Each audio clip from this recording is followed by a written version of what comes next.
My expectations for the Godfather networking event were to meet new people and be involved in a networking environment that involves selective group of individuals that specialize in certain aspects, which is exactly what was presented to me today.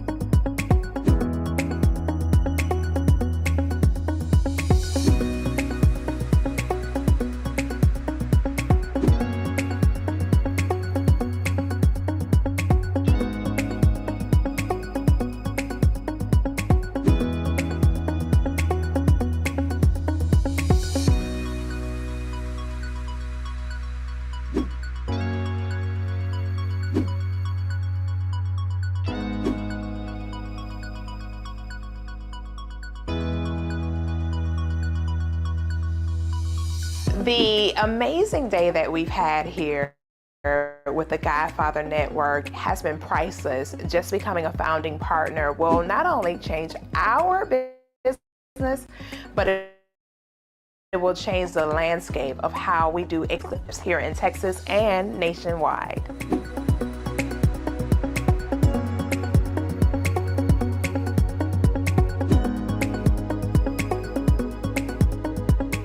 My name is Pablo FabricioValle.com, the godfather of networking and co-founder of the godfathernetwork.com. We're an organization that is always looking to connect entrepreneurs so they could grow their business to the next level. We want to tell you about the history of our organization, and then we want to tell you how we transition along the years, and then finally we're going to show you what we're doing now with the Godfather Network, where we are today and where we're going tomorrow.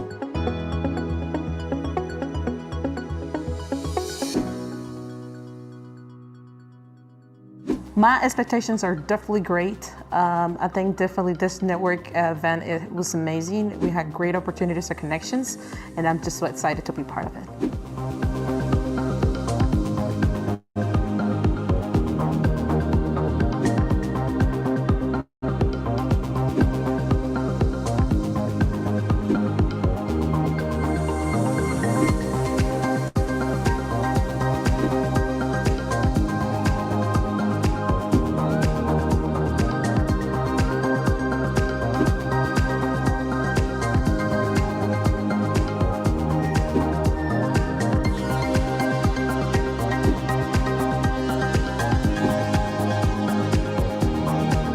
I strongly recommend you join the Godfather Network, where you'll have exclusive access to the top leading professionals, not only in your market, but across the globe. The Godfather Network will help you become successful, not only successful, but significant.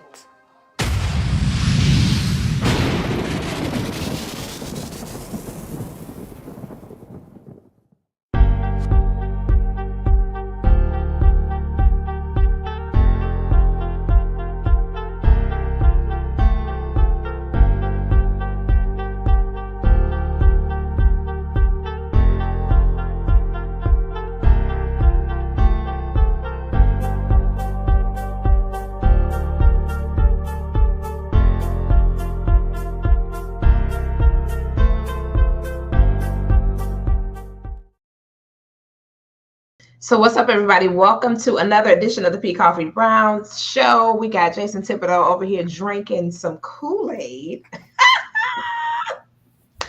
Soon as we get in the studio, he over here drinking some Kool-Aid and whatnot and thus and so.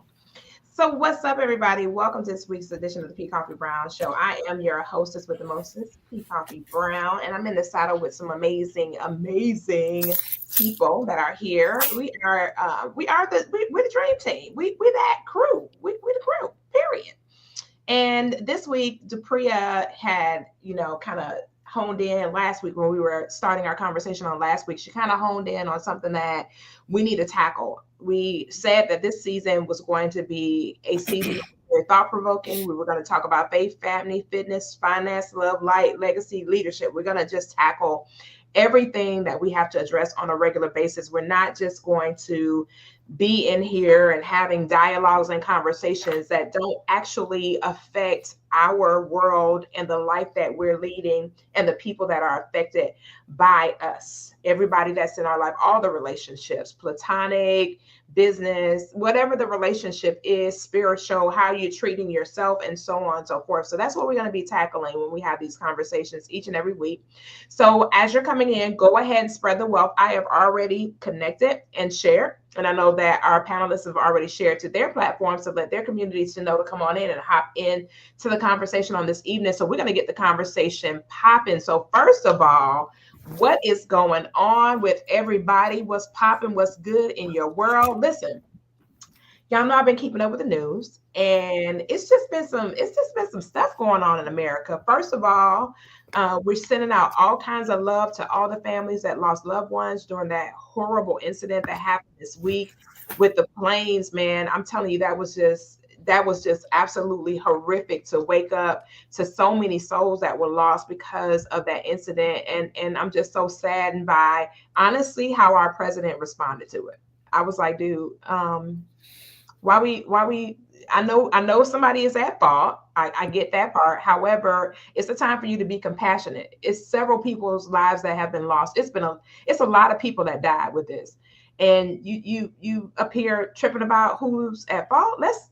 Let's be honorable. Let's honor the families and talk about what we're going to do to help them to at least try to be made whole, at least somewhat whole. What y'all think?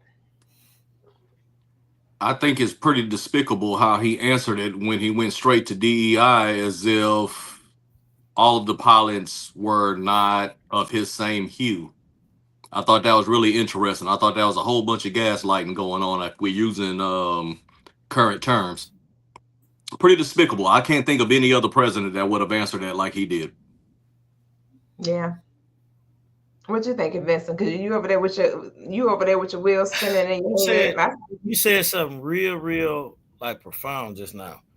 Instead of trying to attack people who have fought, you should immediately jumped in to how can I help the survivors of it, the families. Correct. Yes. To go with them. Then to reassure them, then you start pointing fingers. But you immediately worried about trying to point the fingers to who did it. Mm-hmm. You can always do that behind the scene, but reassuring their families or trying to get in contact with them as soon as possible. Let them know, hey, I want y'all to come in where y'all can talk to me face to face. Something, yeah. It's easy to send an email or FaceTime or whatever, but I think it's more powerful if he would have just really gathered all of them up together and talked to them to reassure them, not just publicly, but personally outside as well.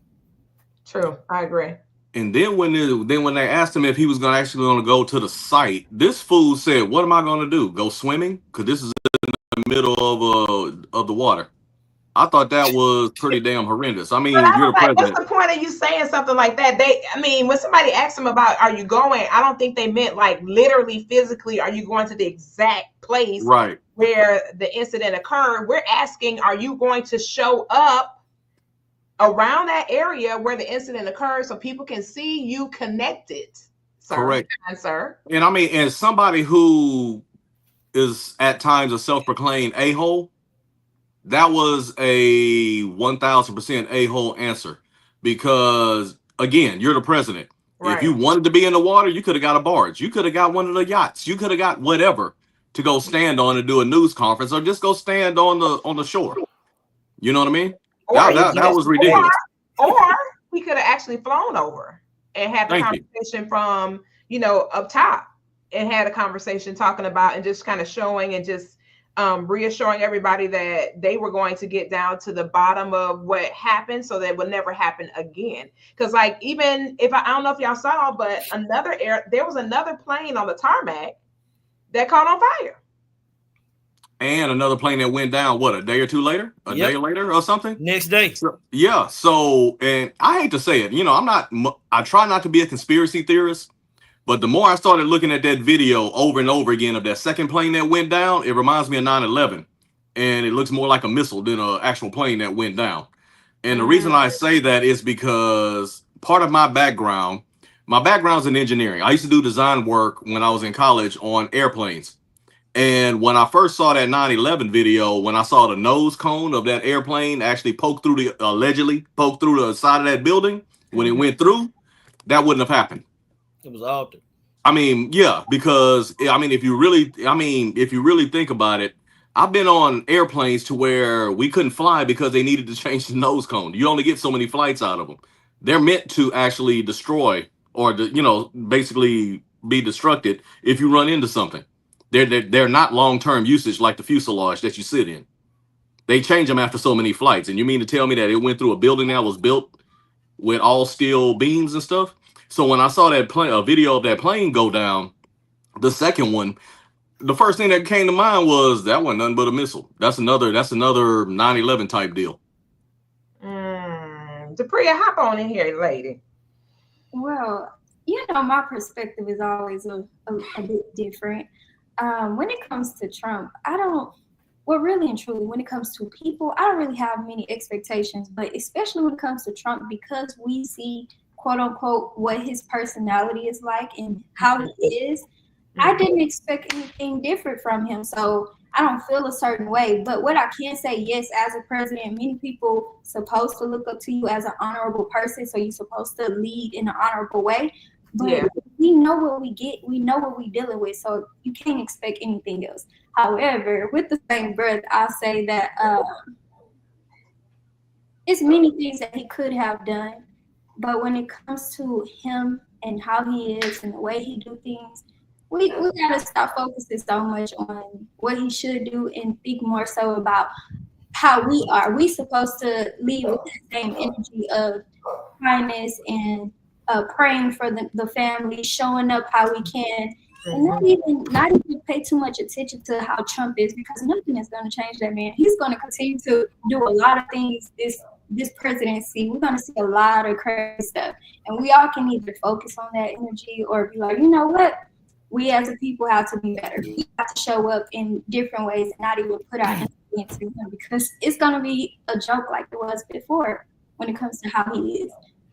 When he was on Twitter and all of these other platforms just acting like he wasn't a president, many people said, I forgot about that. He was tweeting out stuff. I was like, what is going on? And you see, I'm over here shaking head very judgmentally, like, Can't take him serious. I don't even think of him as a president. I just look at him like he focused on quote unquote business. So I don't even pay attention to Trump. That is too funny. Yeah. I mean, I have respect for our leaders, all of them, regardless of if I agree or disagree. I just think that there's just the emotional aspect where you're displaying, the outward emotional intelligence to show your actual concern and compassion for humanity. That would be refreshing to see. Yes. Even from him, you know what I mean, Mr. President. So, maybe hopefully I'll get a chance to kind of interview him and sit down with him and chat it up with him for a while. Why you want to abuse yourself like that? I wouldn't abuse myself. I got my questions. I already got my questions. And as soon as you say something that he don't like, he gonna try to be abusive towards you. So why even abuse yourself I got like my that? questions. I got my questions right here. What if he's that way? Not completely, but what if some of the way he is has a lot to do with the way he has received energy back? So to see other people like-minded like you to interact with him, it'll be a different, you know what I mean? It'll give us a refreshing view on Trump in a way where we can actually see him in a different perspective or see him. So yeah, that'll be dope.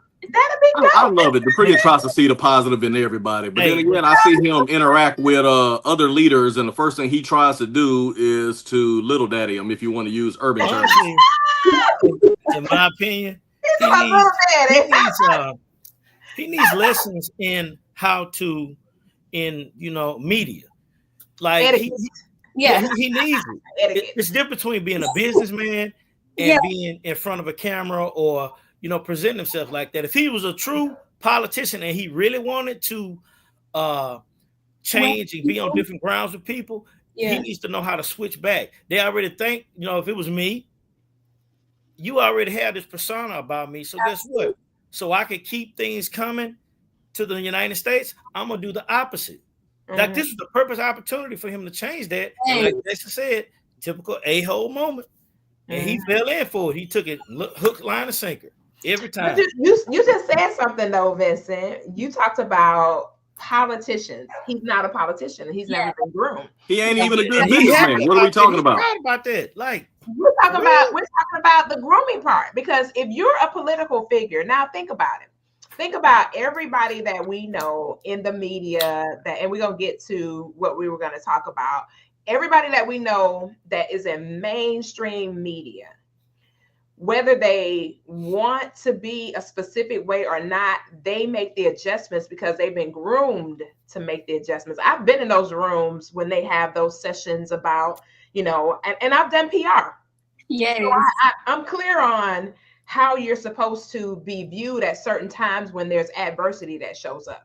However, if you don't have someone who has been in that type of setting for an extended period of time, because you think about some of our other leaders who were real rough around the edges as well, but it took them some time to become polished. And so you kind of saw them being refined over time. And he hasn't been polished. And the challenge with that is that it reflects in how our whole entire nation is perceived. Now we're the perception of how we think and how we do things, it rises and falls on leadership. But I want to talk more about this particular situation with this tragic incident and talk about the process of making sure we're positioned properly to take care of our loved ones. Now, I want to talk about it from a perspective of the living part, not a perspective of, in the event that we depart from this life, because we all have to depart from this life. We all can agree that that's something that we have to do. But I don't think a lot of times we kind of realize our day-to-day functionality. There was a scenario where there was a young lady was sharing on yesterday when I went to go speak at an engagement. She was sharing something yesterday that I'd heard before. There was an event that TD Jakes had, and he had it with several thought leaders, and he polled the actual audience because it was a leadership conference. And he said, how many of you would apply for a position that pays $50,000 a year? So, everybody in the room raised their hand. And then immediately he said, how many of you would apply for a position that started at 6 figures? Well, it was like 3 people in that same room of 400 people that rose their hand. And it was so crazy to think, now, how is it that you are deemed a leader, but you don't see yourself earning the minimum of 6 figures? That's a minimum. Yeah. And you would be apprehensive about your confidence level about asking for more is just not there. No wonder our nation is in so much debt, because we don't believe that we actually can have what it is that we say we really want to have. And so I was thinking about this because I was like, man, how many people literally from day to day in their day-to-day functions in their household, how many people really truly can say whenever life happens, there is enough resources and enough surplus from just the day-to-day functionality that we can just go into this account and grab whatever needs to be grabbed. And of course, it's going to be an interest-bearing account for sure, because we put our money where it makes babies at all times. No matter whether it's a checking or savings account, our money has to make babies. So in the baby making machine, account, we go on the baby making machine account, we just pull out what we need to pull out and we just keep it pushing. Well, unfortunately, that's not the case in America. And we all can make some adjustments. And it has to start with us identifying what we need to do differently. In some instances, it's just a matter of refraining from eating out. I saw somebody recently, y'all, this person goes to Starbucks every single day. That's $7. Let me just calculate it real quick. And I want Priya to jump in because this was literally her baby. It's $49 a week. Listen, so if you do $7 times 365 days, that's almost $3,000 that you're spending And not including tax. Correct. That's $3,000 that you're spending on a beverage. If you take that $3,000 and you go back and you divide it between those 12 months, let's look and see. You could literally have a little bit of funds somewhere where you can say, oh, you know what? I forgot I got that $3,000 account and it's got an extra $250 in it. I can go and grab that and go and do these couple of little things that I need to take care of. We're a little bit short on this month, so I can go grab that and do that. And by that time, after that year has passed, it has bared interest. So not only did you have that 3,000 that you started with, now you got some interest on top of the 3,000. So this is just something that we need to be thinking about. What are our daily habits that could be causing us to have a defect? Now, mind you, I'm not suggesting that you get so frugal that you don't enjoy life. I'm just saying, how can we balance out and make things a little bit more harmonious so that we won't do the swipe or no swiping? Because the swipe or no swiping is 24% interest. Mm-hmm. That's even with good credit. You know, it doesn't matter what kind of credit you have. That's the crazy part about it. It's matter of fact, the lower I checked the APRs the other day, and it was 17.99 for a 780 credit score. So that's even crazy. If I have pristine credit, I'm still at risk of 17.99 interest if I don't pay that card off every single month. So if I ever have to hold a balance for any reason, I'm still paying more than Jesus asked for. And that 17 that you're paying, that's on the total amount. That's not even, you know, even as you're paying the thing down, you know what I mean? Correct. So if you're going to make a large purchase. Right. It's going to always be on that statement balance. So you still, so that's a real serious thing that we've got to start really thinking about and considering. I did meet a lady that shared with me. She was an elderly lady, but she'd mastered the art of card usage. So what she did was every bill that she had that she could pay with a card, she paid it with a card with some type of perks and advantages. Either the card gave back money, or it gave a substantial amount of points for her to travel, or whatever it was that the benefit of the card, it wasn't just a card. And so she had mastered it. So she said every single month, on the first of every month, she literally paid that card completely off because she was going to pay those bills anyway. So she just dumped all the bills on this card so that she could have the benefit of what that card offered as a result of her doing business. So every month, any bill that she had, technically, when you really look at bills, your light bill, your phone bill, your gas, all those bills, you can really pretty much pay with a card. So she said, even if it was a little bit more of a fee, it still was more beneficial to her to use the card because at the end of the month, she was going to get the benefits of all of those transactions. So she was like, I don't care if I have to pay $2 more to use my card. I'm gonna use the card because at the end of the month, guess what they're gonna do? Amex is gonna give me some points. She had another one that she had that gave her actual cash. So every single, like at the end of the year, now this is another way to generate some more revenue. She would get a nice check. She would wait till the end of the year and she would pull all the money at one time instead of like using it monthly. So she would have these nice $5,000 checks at the end of every year just because she utilized her cards wisely. But she shared it took her a long time to master it because just off behavior in human brain, it's like, oh, I got $1,500 on this card. Let me go ahead and take care of .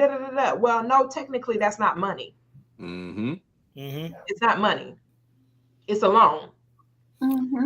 So for me, a few things that I learned with that, because now we see so many creditors who offer points for travel, food, groceries, bills, anything that you're doing, they either offer points or cash back, some type of incentive or reward.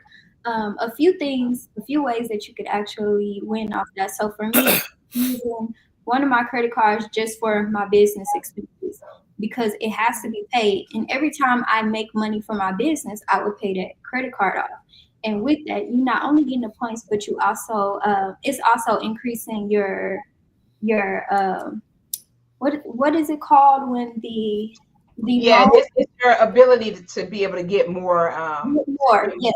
Yeah, and they want you to. One thing about a business, they want you to spend money. Yes, and Same they as can see on that on more the retail. incentives. Yeah, they offer you more incentives, and they offer you more cards or loans, bigger loans. They increase your credit loan even further. Because I remember when I first started, I built my credit up to like 750 in months, and then I ended up getting another car because I paid one car off 6 months, and then after that, I went from $1,000 credit card to $2,000 and $2,500 credit card just off of paying it on time and before time, and also making sure that I stayed below my like 30% use, 20%, 30% usage. Yeah. Yeah, so it's so many perks to that, but we just gotta learn how to utilize that properly. Like, I also learned, of course, you want to pay all of your bills with another credit card and put that on auto pay, because the more you pay yourself on time, before time, it's just gonna continue to make your overall credit profile look good. So Right. more people want to give to you and let you borrow and offer you all of these different incentives and rewards, et cetera, et cetera. So that's always a good perk. But baby, when you hit that below or life happens, you have to have that cash to Okay. And you gotta have that discipline too, because you just said that something that really is important for our audience to hear. You said when life happens, because life is going to happen, period. Whether we want life to happen or not, it has to happen. And so instead of us, the term rainy day fund, I stay away from that, because I believe based on what we say is what we receive. So if you say you got a rainy day fund, that means it's inevitable something's gonna happen, right? Correct. I say I have a preparation fund to prepare for the great things that will happen in my life, whatever that means. Okay. So I say my preparation fund is whatever. So if we kind of change the condition of our thinking and also position ourselves to have these resources available to us, and then in times where things may be a bit more lean, I also want to dig into this. For most of us, a lot of people will go and they will borrow against their IRAs, their 401ks and things like that, and they don't have a game plan to put that money right back immediately. Like, what is the game plan? If I pull money from here, what is my game plan for those funds being put back within 15 to 20 days? Not because once you say 30 turns to 45 turns to 60 turns to 90. So you in a deeper hole than you were previously. So I think and that's just for you to think about it, because if something happens, like Jason remembers this, when my catalytic converters went out, I was still in traditional education, and of course, our salaries are our salaries, and it'll never be no different. Your salary is your salary, and of course, fortunately, my business was able to pay for it. But like what DePria was talking about, that put me in a hole in my business, because that was a lot of money out front to be able to pay for catalytic converters. If anybody knows anything about catalytic converters, they're not reasonable, period. No, they're not. So by the time we shopped around and everything, and my son has been in the auto industry for like 6 years now, and Jason's an auto guy.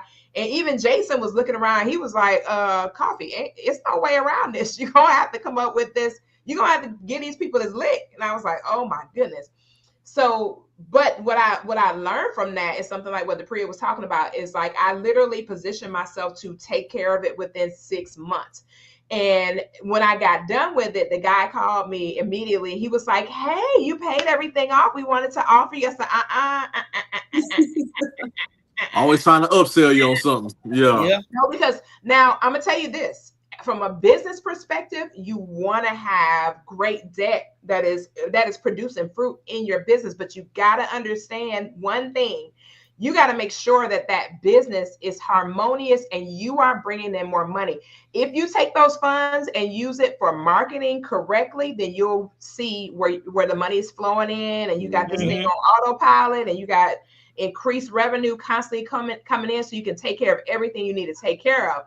But if your business is not consistently doing that, then you have to refrain from taking advantage of those opportunities and just say, no, not right now. We're just kind of like revamping things. And it's okay to pivot. If the business that you're in is not yielding the fruit that you needed to yield, pivot, do something different. And don't worry about being judged by people. That's another thing I wanted to talk about was, concerning yourself about what everybody else thinks. If you have a habit of overspending or overextending yourself and you're doing it with this said group, you might have to pull back from said group to regroup and be able to start a new pattern of behavior. And then your response may have to be, I just want to be able to hang out with y'all at Starbucks this morning, Dupree. I have to be at the office a little bit earlier, so I made me something at the house. So I got an organic blend I ordered some organic blend from Jason, and I've been drinking the organic blend. I'm loving it. You might want to try it. Said two things. Yeah. Koffe, I want to chime in on something like you were saying about Hold the on coffee. Let Dupree hit first, and then I'll come right to you. You said two things that I want to touch on. I'm the type of person, if I want to spend some money on something, I have to find another way to make money. So if I got to spend more, I need to make more. That's how I think. I can't spend more without thinking of another way for me to increase my income. And another thing, I feel like as Americans, we have gotten so used to convenience that we are willing to swipe the card for the convenience versus us doing the hard thing, which is meal prepping, making sure we eat at home or eating right, or going to the gym, spending our money wisely. So not only does it help our finances, but it helps our bodies, because we sacrificing two things when we swipe that card. You sacrificing your health and you sacrificing your money. But take the time to just be disciplined in your finances, your physical health. You make the time to cook for yourself, to meal prep, to plan out what you're going to eat for the week, or what you're going to eat in the morning or in the rising, or what you're going to drink. Because even just a drink, like you were saying about the Starbucks, if we want a juice, it costs us more to go buy the juice instead of making it at home. But when you make it at home, it takes a lot of ingredients and a lot of time. So you don't want to do it. But it's healthy for you. So those two things alone, it's like you sacrificing every time you swipe your card. Yep. And I like what you said, and that's a beautiful thing. Okay, I gotta go use $5,000. How can I earn $5,000 to replace the $5,000 and I know that I gotta use right now? I need to have a strategy in mind. And how long is it going to take me to get to this $5,000 lick? What do I need to do? How many phone calls do I need to make? How many new business partners do I, depending on what kind of industry you're in, how many more policies do I need to sell? Whatever the case might be to generate this revenue. And if you're on salary in your traditional business, you cannot look at that as a means to get the result that you're after. So you just have to watch that. If you are on salary, no matter where you are, you're going to generate that same amount of money every time. So you cannot use that as a means to get out of something that you have to get yourself into. So you have to spend an extra $5,000. You got to look at, okay, what can I do on the side where I can come up with a little capital? Maybe I can start maybe a direct sales business, or maybe I can do something on the side. Maybe I can Uber, but how much Ubering do I need to do in order to get this done? And how much time is that going to take away from my family? You got to weigh all of your options, but you have to look at opportunities that would help you to get that money back. And you got to stay true to whatever your decision is to get that done, regardless of the time that it takes. Because once you get that thing off and running, and once you get it built the way you want it built, and you have it running as a well-oiled machine, and you start seeing this revenue coming in on a consistent basis, then you can come back and say, whoo, I can breathe now. I can see where I'm generating this new revenue and things like that. Or, and I'm gonna get to you, Vincent, if you have been disciplined enough to where you have a surplus in your business after you pay all of your regular expenditures, you can still take that surplus and still build a small business. It's right now in this climate, it's in your best interest, especially if you're a six-figure income earner in a traditional environment, that you have some type of home-based business. You almost need to in order to leverage your taxes, because taxes are you don't have any, you have nothing, no cushion in a traditional business. When you work for someone, traditionally you have no cushion to be able to offset those, what's going to happen with you at the end of the year. So you've got to find a way to offset it. So any small business to where you can write off some things and you can do that Schedule C is going to be a very beautiful thing for you to be able to balance that out, because it gets to be very crazy if you got a six-figure business and a six-figure career and you don't have a business, and then every year you have to pay them an astronomical amount of money. Because I have a friend now who, when they saw their stuff, they was like, you know what, this right here is a disease. And it really is. It's a disease of dysfunction in our nation, to where you want to pay me all this money, but I got to give it back to you at the end of the year. You ain't making no sense. And I'm only bringing home, what, 62% of what I earned? That don't make no sense. Koffe, I got a question based off what you said. So, based off what you said, how do you feel about President Trump's with the tariffs he talking about and taking away our income tax? How do you feel about that? Well, to be honest with you, with his ideology of removing the Internal Revenue Service, I think it would be I think it needs to be revamped. Mm-hmm. I don't think it needs to be dissolved, but I do think that it needs to be revamped. And I also think that there needs to be more options for people who have positions where they're required to either commute a lot, or they're required to have specific type of attire and things like that, to where they can have more write-offs. So if they can make it a little bit more attractive for the working class people, for them to be able to have some type of cushion, that would be attractive. But I don't think it would be wise to dissolve the Internal Revenue Service. Although reality, when the inception of the Internal Revenue Service was not for it to be permanent. It was supposed to be temporary. So the regulatory service, which was the IRS, it was only supposed to be a temporary service. Matter of fact, when it came to supplements, like I did a thesis on this when I was an undergrad about supplemental income from the government, aka food stamps, right? Well, when I did my research, and I went way back to when they first initially started building bridges and highways and things like that, and they were trying to actually get the actual country back to a healthy place in the finances. That system was never supposed to last past that particular time, when I think it was Lyndon B. Johnson was in office. I think that happened, and it wasn't supposed to go past when President Johnson was in office back then. It was supposed to be just during that time frame to get everybody kind of back on their feet, and then that was supposed to be dissolved. So now it came to a point where it became a codependent thing, where people got onto the assistance programs, and they were on it for these extended periods of time, and it was not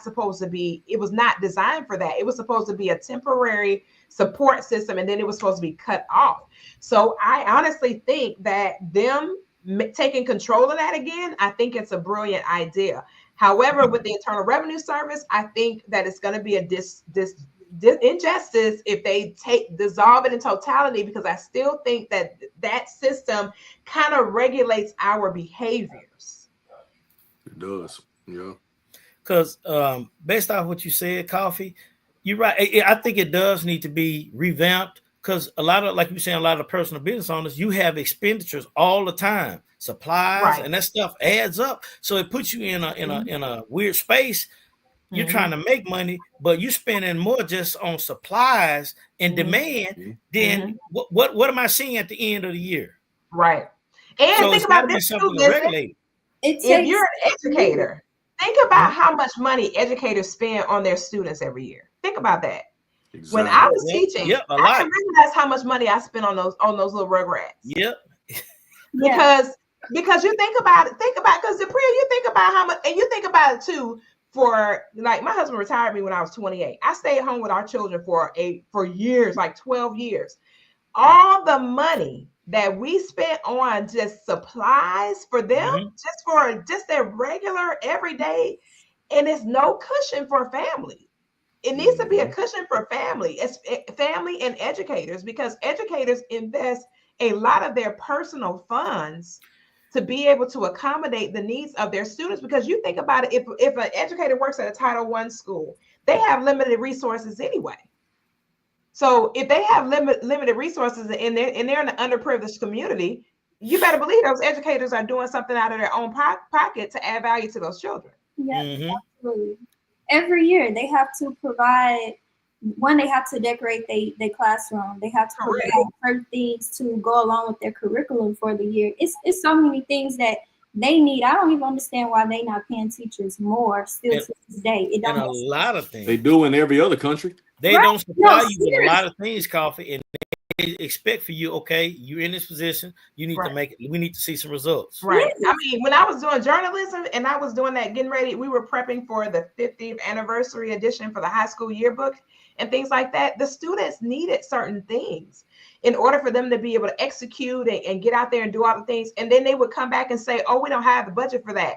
Well, if I got to go and make certain that we got a yearbook, think about a yearbook. How many pictures are in a freaking yearbook? If I don't have enough memories, memory cards for all of the cameras, then how am I going to get the doggone pictures for the school, for the year, for the anniversary edition? Because a yearbook requires a whole lot of pictures for a high school. I mean, Jason knows about you and Jason, because you guys both have dealt with high schoolers. You think about just the athletic department. How many pictures are coming from the athletics department by itself? Yeah. Then you got to think about the band, and you got to think about the marching band, all this stuff that they do. Then you think about all the all of the scholarly stuff that happens when you have these scholarly teams, and we have to go and take pictures of all of this and go to all these different places, and then they send all the high schoolers all over the place. So you can imagine if I went to school. And I got to be at school at 7:15 in the morning, right? And I'm on the yearbook staff, and I got to go on a field trip on for the football, the basketball, baseball, softball, golf, everything, right? I'm going to be getting home super late at night. Who going to feed me? Yeah. How am I going to have food? How much brown bagging can I do, really? So what about your kids? If you have kids or a spouse or whatever else. So, I mean, you end up in an unhealthy relationship, because you're not bringing in any more money, but you're definitely putting out a lot more time. And you're also putting out a lot more in terms of resources. Because the longer you're out in the evening, the more likely you are to go spend money on fast food or something to eat, just to kind of crave to curb a hunger. And I mean, if you really think about it, your quality of life while you're doing more for the kids is going down in terms of your personal life. Right. It's deteriorating drastically. And then, like you said, your family is suffering because you're not. So it's like we really need, our country really could use a overhaul of the way that we view family and the needs of family. You know, like when Will passed away, y'all, I can't even remember how in the world I had Miles playing baseball. Maya was on the swim team. Yasmin was doing drama stuff. I don't even remember how I was even able to get everybody where they were supposed to be at the time when they were supposed to be there. It was just, I was running frantically crazy trying to do all that, and then working in the school district at a high-risk campus, dealing with all the issues of those students, and then attempting to keep myself balanced and sane and keep my relationship intact with the guy that I was with during that time.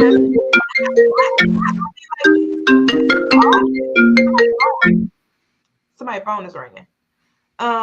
You got to try to do all this, and you got to stay okay. I mean, how? Thank you.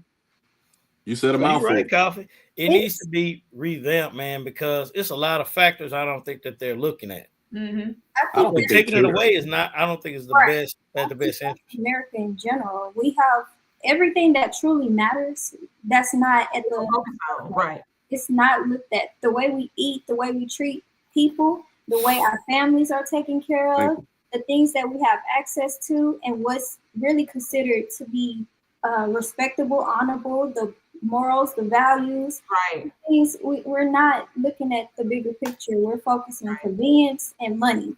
And yes, money is important, but we're not looking at it in the way that it should be looked at. It's Right. looked at as for a tool of material things versus a tool for resources of necessities and legacy building, generational wealth building. It's not looked at that way. Right. That's very true. I think they're actually destroying a lot of these families on purpose. Me Of personally, course. because the stronger the family unit is, the more likely y'all are to stand up to the BS Yep. that's going on around you. Because if you Right. think about it, I've had an opportunity to travel a little bit. You know, not like some or some people have. You know, to other countries, but I have been to a few other countries, and the one thing I will say is the respect level that they give to educators, the respect level that they give towards family and the family unit is completely different than what we have here in America. In Right. America, all we're doing is chasing dollars just to pay a bill. And Right. over there, they're actually enjoying life a lot more. Oh, and the price of living is a lot cheaper than what we have over Absolutely. here. Yeah. Yeah. Way cheaper. Hold up, with healthier stuff. Right. Yeah, Right. absolutely. You Yeah, can't put right. half the stuff in the food that overseas as you put over here, you know? I was just about to say that they do not allow all these harsh chemicals that affect the way our brain operate. They don't Right. allow all of these artificials and things when it comes to snacks.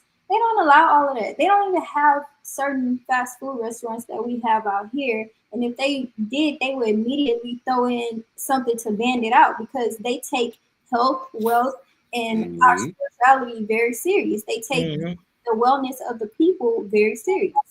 America. When I went to Trinidad and stuff, that's our fast food stuff is considered tourist food. Yeah. American food. Yeah.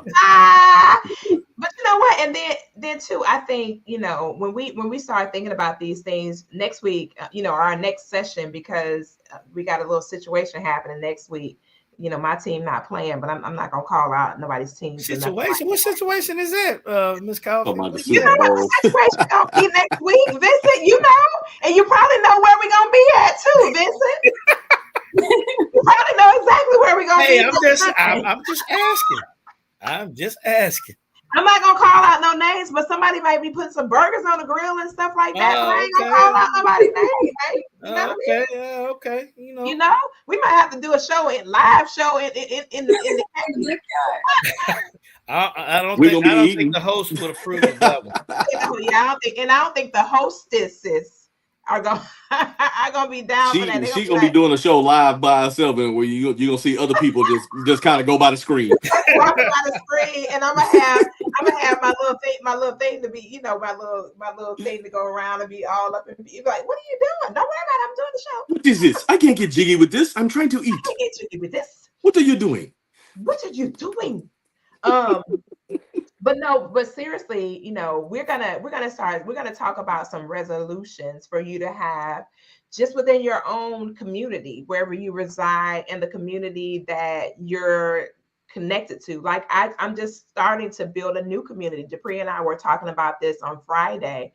And I was like, you know what? I do have a new community I can tap into. So, perfect example is we all go to the gym at 5 o'clock in the morning to work out together. It's a whole cohort of ladies that literally get up out of their beds and hit that gym at 5 a.m. in the morning. So they was like, okay, you need to change your gym membership to ours, and we'll see you in the morning at 5 o'clock. I was like, okay. So I went and got rid of one membership, went to where they gonna be at in the morning, so that we can keep that community tight.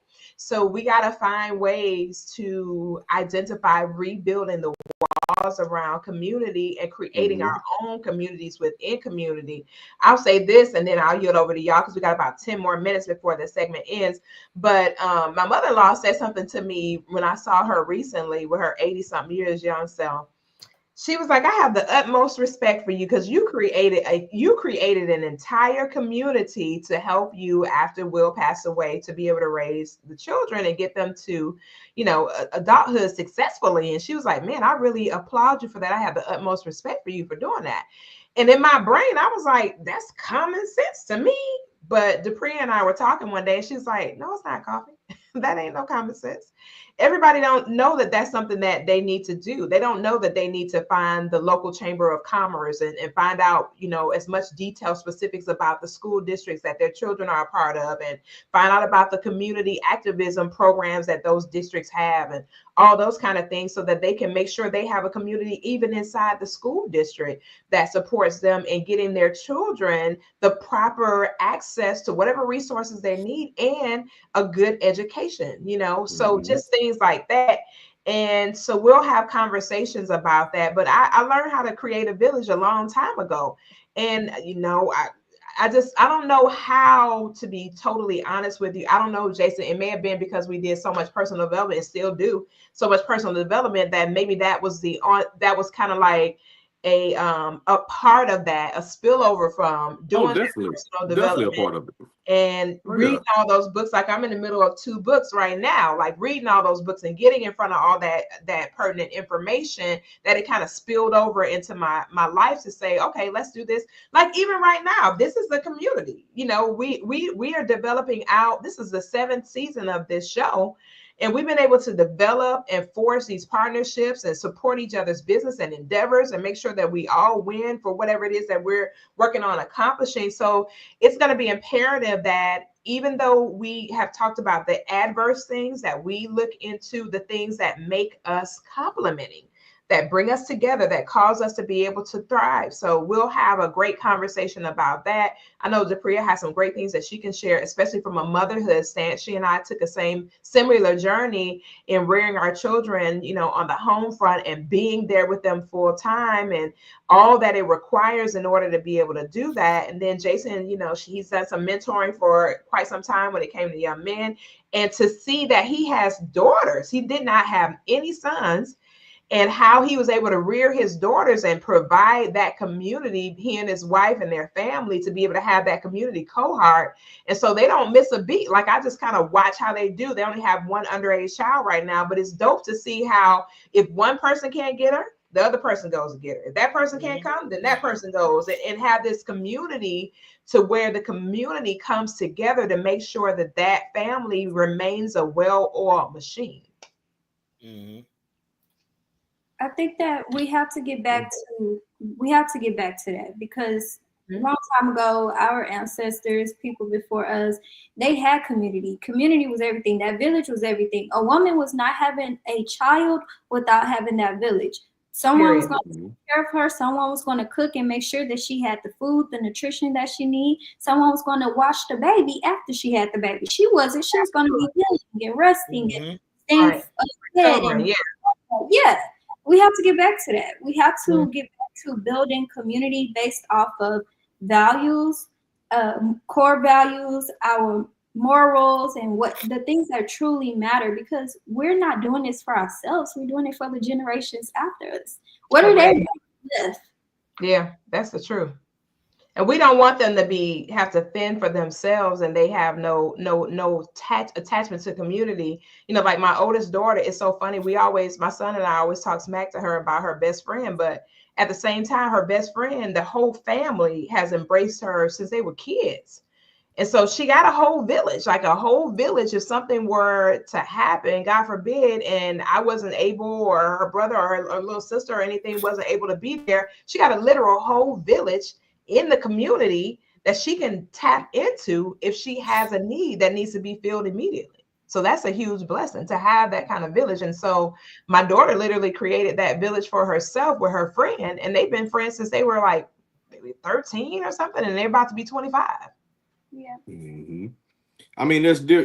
Y'all said a whole bunch and a lot of great nuggets. So anybody who's listening, I hope you're allowing this to enter your, not just your brain, but your soul. Because I will definitely say in the last several years, I started focusing more, like you said, on that community, growing that community. And of course, at times when you grow a community, you have to let stragglers go, right? Scragglers, whatever the word is. But some of the things in Koffe, this is something we've talked about, is you as well, Vincent. And because I don't talk to Depriya as much. I'm sorry, Depriya. But no, you see what it says under a thing. It says your favorite natural goddess. And one of the things that we talk about health is wealth, man. And I mean, they're coming up with more and more things that are poisoning us, our mind, our body, our soul. And we have to start paying attention when we figure out what people are putting or these companies are putting in these products, Mhm. because we got to get ourselves back centered, right? We got to get ourselves back level, because the more of these poisons that we're putting into ourselves, along with social media and all of the other craziness that's going on in politics, et cetera, it's really poisoning a lot of our families and our communities. And if we don't start, I say start with health and then also building our communities, then we're definitely going to have a hard time. That's one thing I definitely will say. I've never really been much of a Trump fan, but with all of his craziness, what I'm praying for is that it helps get us back centered as Yes. people of color, right? Mhm. We I talked, we mean, touched social about media. that last week on how certain areas of our city, only certain items are sold at the stores, Mhm. Yeah. and it's done deliberately. Mhm. Mhm. Mhm. And a lot of people, growing up, a lot of these different items we liked as kids. Mhm. But when you went to other areas, if you were fortunate, if your parents were kind of well off, you went to other areas to see other things, those items weren't there. Mhm. Case But you in know what? point, you don't see a Newport. That's You, been going on forever. Because I I'm a, know. Yeah. I'm a 70s baby. And back home in Detroit, there were certain things in certain areas where if Mm-hmm. you wanted this specific thing, you had to drive over to the east side to get it, or on the west side to get it, or the south side or north side. That's just the Mm-hmm. way that major metropolitan cities were designed. Mm-hmm. And I don't know how masterful they were in coming up with these ideologies, but I think that some of the families were smart enough to know that if I build this in this area, that my family will be able to benefit, and all these other people that I serve, it would be of value to them. I think we need to get back to that too, is to have families to build brands within the cities to Mm-hmm. where they can have that brand recognition in certain communities where they can prove that this particular product and service has helped, for this particular, because you got to think about it. Every ethnic group has different challenges that they face as far as health wise. absolutely. Every Yeah. Mm-hmm. ethnic some people are predisposed to this. Some, the more your pigment is, you might be predisposed to that. The less your pigment, you might be predisposed to that. And so different hues have to have certain things in order for their bodies to function at their best and highest use. So it Mm-hmm. would be real smart if we learn the concept of the Wall Street concept, where we put all our money into a pot and build out some businesses and brands that would be of value to the community long term. I'll Yeah. say this before we close it out. Before we can even get there, and this goes back to that movie or show called They Clone Tyrone. Before we can move forward, we Oh. unlearn and relearn. We're so conditioned by our environment. I know many of us can attest to some of the hoods in Houston, what we call a hood in Houston. They only have access to this amount of things. But as soon Mm-hmm. as you go out of there, you get access to this so much more. Mm-hmm. But until you get out of that environment, you can't even receive or perceive what different life can be for you. So Mm-hmm. we have to unlearn and relearn in order for us to get there. A lot of times before we can expand our consciousness, we can't see life different. We can't see life beyond this struggle or not having money for the light bill or only being able to eat a pack of noodles for dinner every day. So Mm-hmm. that comes from a mind condition, and that's why it is the way it is, because it's to keep those people in that environment less or lower class or poor, whatever you want to call it, and to where they can't even raise their vibration high enough to expand their consciousness, to see life different, to experience life different. Hey, I'm smiling ear to ear because basically I was just about to say something along those same lines. People who know me personally know that I will consider myself a change agent, and I like to at times make people uncomfortable, and I challenge Ain't people to make crazy, but go ahead. themselves uncomfortable. What'd you say? Say that again. Ain't crazy, but go ahead. Yeah, pretty much. Hey, I own that too. But I was just about to say that. I was about to say I challenge everybody that's within earshot of seeing this podcast to make yourself uncomfortable. Get outside of your own community, travel around your city, and you'll start to see some of the things that I'm talking about. For years, the hoods that we have here in Houston, you would only see Newport ads, billboards, etc. Right. You go to other sides of town, you didn't see any of that.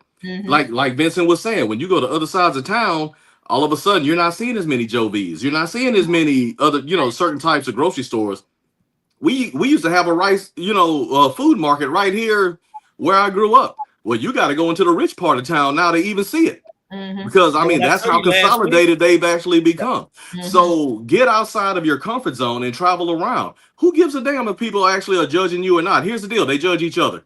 Who cares, right? So do what it is that you do. Just get outside of your neighborhood and learn. Right, and get uncomfortable with new relationships that are not familiar to you, where you don't control the narrative.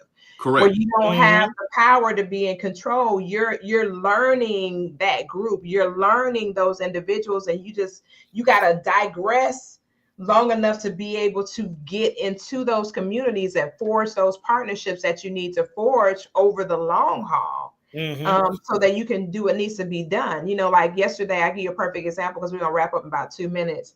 I went to an area of Houston. Like, funny you said that, Jason. Myself and another one of my business partners, she and I came from our area of town, and we didn't know we were going way to Spring yesterday. And so we get in the car, we hit the GPS. I was like, I'm going, ooh. It's like an hour and 10 minutes away. Yeah. And so when we got over to that area, I'd never, ever been in that area. And you talk about being uncomfortable. I was super uncomfortable. However, it gave me an opportunity to see what they are experiencing in those communities and in those areas, like what's going on over here. And also to be able to see what the young people are doing, that generation coming behind us. What are they doing? How are they generating their revenue now? How are they going to build their brands and businesses? What is it that they're really connected to now that's going to make their place in the world significant? What's going to be their significance for their generation? And it's more and more of them earning money off of their cellular devices. So just to be able to be in a room with a bunch of young people and present a business to them, and they go, it was several of them that hopped on board like, oh yeah, let's get it popping. And it was refreshing to see 19, 20-year-olds who understood the importance of business and getting them in business right now. And I saw a family, like it was 3 or 4 generations there. It was 3 generations that were together, just doing what they had to do to make things happen for themselves and the generation that's coming behind them. So with that being said, listen, our time is up. The show has been incredible as always. The panels. Listen, I love this. I love how we switch gears to be able to have these kind of conversations. We might hop in the hot seat every now and then, in season 7, just kind of kind of get a little edgy and kind of turn up a little bit because Jason itching for it. He like, yeah, let's get on in that hot seat. Because we every now and then we want to stir the pot up a little bit, but right now we just want to support you all in being able to do life daily. We want to be able to help you to do life daily and do it well, so that when you wake up every morning, you're refreshed and you're excited and you're feeling good and you're feeling as though you're able to win in every area of your life. So thank you all for tuning in and tapping in. Thank you to our panel. We will be doing a live show in the month of July. I'll be able to tell you guys the details, but we will be in Atlanta, Georgia, with our producer for our Roku television channel, The Gift Network. Also, we'll be in Atlanta on the 22nd. You guys can DM me to come for the actual premiere of the actual channel. So we're excited about that, but we'll be filming in Atlanta in the month of July. And if you guys want to come hang out with us and kind of connect with everybody, we'll be giving you some more details on how you can do that. You can meet these wonderful people in real life and enjoy some time with us and kind of kick it with us for a weekend. So until next time, we bid you grace and peace to you, your family, and your household. And we pray that everything in your family begins to shine bright like the diamond you really are. Good night, everybody. Grace and peace.